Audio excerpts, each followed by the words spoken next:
మహబూబాబాద్ జిల్లా వ్యవసాయ మార్కెట్ను చైనాకు చెందిన జాక్ యాన్మిన్ అనే ఇద్దరు వ్యాపారస్తులు సందర్శించారు. వ్యవసాయ మార్కెట్కు రైతులు తీసుకుని వచ్చిన తేజ రకం మిర్చి పంటను వారు పరిశీలించారు.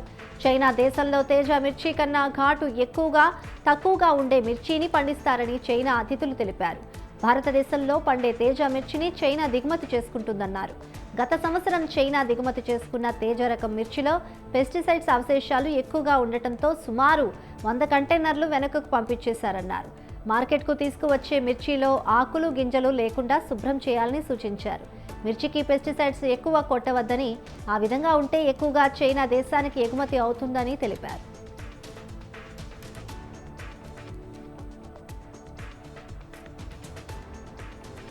అనకాపల్లి జిల్లాలో కూటమి నేతల్లో వర్గ పోరు తారస్థాయికి చేరింది.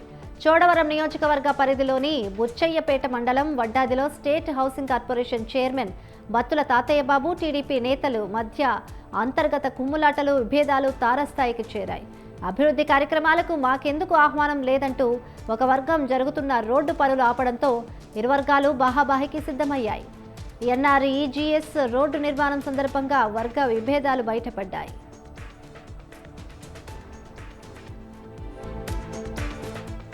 కర్నూలు జిల్లా ఆలూరు సబ్ రిజిస్టర్ కార్యాలయంలో జిల్లా రిజిస్టర్ బజారీ ఆకస్మిక తనిఖీలు చేశారు.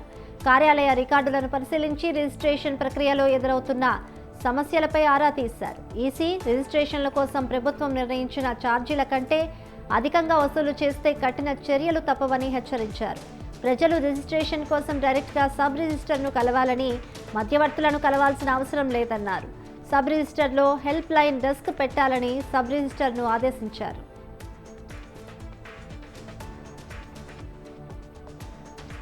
సిద్దిపేట జిల్లా హుస్నాబాద్ విద్యుత్ డిఈ కార్యాలయం ఎదుట విద్యుత్ ఆర్టిసన్ కార్మికులు ధర్నా చేపట్టారు.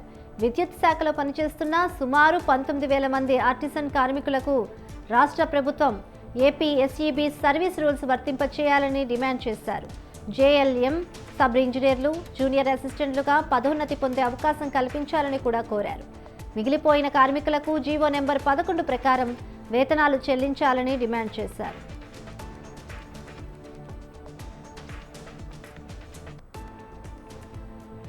ఆదిలాబాద్ జిల్లా NH-44 హైవేపై ఆగిన సీసీ కెమెరాల ఏర్పాటు పనులకు బ్రేక్ పడింది. నేరేడిగొండ మండలంలో సీసీ కెమెరాల పనులను అటవీశాఖ అధికారులు అడ్డుకున్నారు. అనుమతులు లేకుండా పనులు చేస్తున్నారంటూ 2 వాహనాలను అధికారులు జప్తు చేశారు. NH-44 పై దేశవ్యాప్తంగా national highway authority of India ప్రతిష్టాత్మకంగా చేపడుతున్న ఇంటెలిజెంట్ ట్రాఫిక్ మేనేజ్మెంట్ సిస్టంలో భాగంగా సీసీ కెమెరాల ఏర్పాటు చేస్తున్నారు.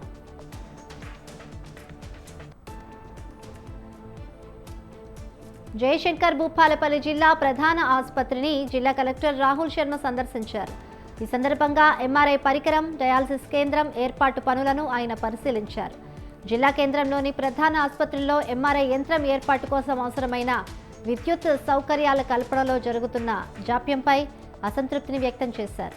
యంత్రం ఏర్పాటు ఆవశ్యకతను దృష్టిలో ఉంచుకుని ఈ నెలాఖరు వరకు పనులు పూర్తి చేయాలా చర్యలు తీసుకోవాలని ఆదేశించారు.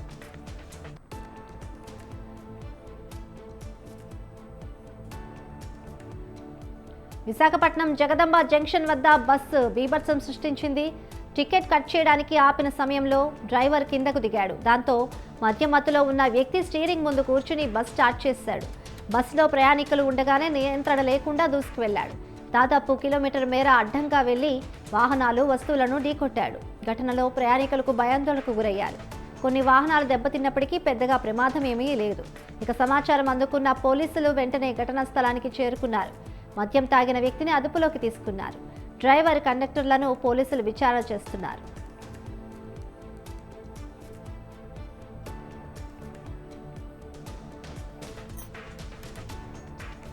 నిర్మల్ జిల్లాలో మరో అవినీతి చేప ఏసీపీకి పట్టుపడింది. నిర్మల్ జిల్లా మామడ ఎస్ఐ లంచం తీసుకుంటూ రెడ్ హ్యాండెడ్గా ఏసీపీ అధికారులకు పట్టుపట్టాడు. మండలానికి చెందిన ఓ వ్యక్తిని చీటింగ్ కేసు నుంచి తప్పించడానికి మామడ ఎస్ఐ అశోక్ 40,000 రూపాయల లంచం డిమాండ్ చేశాడు. విచారణ అనంతరం కరీంనగర్లోని ఏసీబీ కోర్టులో హాజరుపరిచినట్లు ఏసీపీ డీఎస్పీ మధుకర్ తెలిపారు.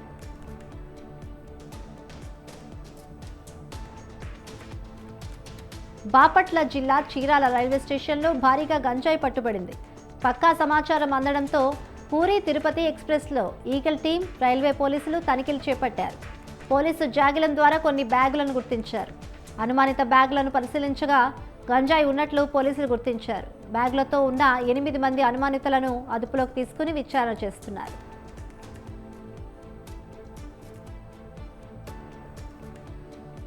నిర్మల్ జిల్లా సమస్యాత్మక ప్రాంతమైన బైంసా పట్టణంలో పోలీసులు కవాతు నిర్వహించారు. ఏఎస్పీ సాయి కిరణ్ ఆధ్వర్యంలో స్థానిక పోలీస్ స్టేషన్ నుంచి Purana Bazar, Ganesh Nagar, gold market, municipal office, Gandhiganj మీదుగా శివాజీ చౌక్ వరకు కవాతు కొనసాగింది. ఈ సందర్భంగా శ్రీరామ నవమి పండుగను శాంతియుత వాతావరణంలో నిర్వహించుకోవాలనే ఉద్దేశంతోనే ఈ కార్యక్రమాన్ని నిర్వహించినట్లు తెలిపారు పోలీసులు.